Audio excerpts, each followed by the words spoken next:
Ողջույն բոլորին։ Հիմա ես գտնվում եմ Փարիզի ամենագեղեցիկ այգիներից մեկում, Լյուքսեմբուրգի այգում։ Եվ այսօր ձեզ կպատմեմ հոմեոպաթիկ բժշկության հիմնադիր Սամուել Հանեմանի կյանքի վերջին 8 տարիների մասին, որով նա անցկացրել է Փարիզում։ Եվ այդ ժամանակահատվածը իր կյանքի կոչվում է Փարիզյան ժամանակաշրջան։ Այսօր նաև միասին կանցնենք Փարիզյան այն հասցեներով, որտեղ ապրել և ընդունել է պացիենտներին Հանեմանը։ Իր Փարիզյան ժամանակաշրջանը սկսվել է հոկտեմբերի 10-ին 1834 թվականին, երբ նա դեռևս գտնվելով Գերմանիայում հանդիպել է Մելանի Դերվիլին, որը փարիզեցի կին է և եկել էր իր մոտ խորհրդածության համար, քանի որ ուներ անբուժելի քրոնիկ հիվանդություն։ Արդեն հունվարի 18-ին 1835 թվականին տեղի է ունենում իրենց սակադրությունը Քյողոթենի կաթոլիկ եկեղեցում։ Սակադրության պահին Մելանի 35 տարեկան էր, իսկ Հանեմանը 80 տարեկան։ Դեռևս 2 տարի առաջ Մելանին ցանկանում էր սովորել հոմեոպաթիկ բժշկություն և պլանավորել էր գնալ Գերմանիա և հանդիպել Հանեմանին։ Ի վերջո Մելանին հաջողվեց համոզել Հանեմանին լքել Գերմանիան և տեղափոխվել Փարիզ։ Այդպես էլ Գերմանիայում չընդունվեց Հանեմանի նոր բժշկության փիլիսոփայությունը, իսկ Փարիզում նա սիրված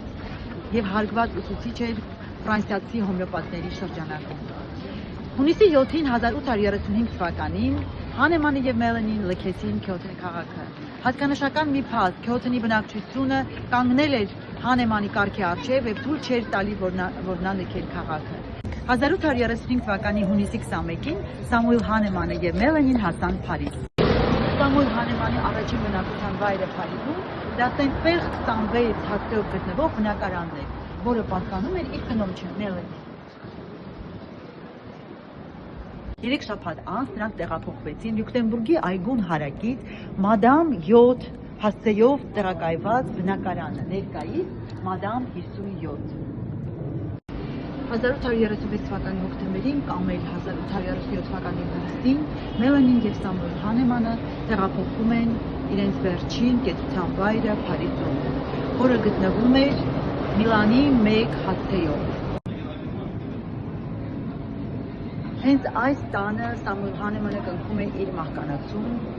հուլիսի 2-ին 1843 թվականին։ Սամուել Հանեմանի առաջի գերեզմանը Մոնմարտրի գերեզմանություն է, սակայն 1898 թվականին ամերիկացի հոմեոպաթները համարեցին, որ մեծն ուսուցչի գերեզմանը պետք է լինի շքեղ և ավելի հայտնի տեղ, և նրա և կնոջ Մելանի մասունքները տեղափոխեցին Փարիզի ամենահայտնի Պերլաշեզ գերեզմանոց։ 8 տարիների ընթացքում Սամուել Հանեմանը Փարիզում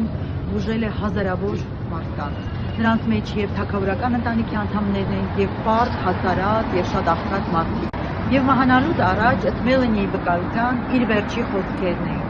«Այս կյանքը ես իզուր չեմ ապրել»։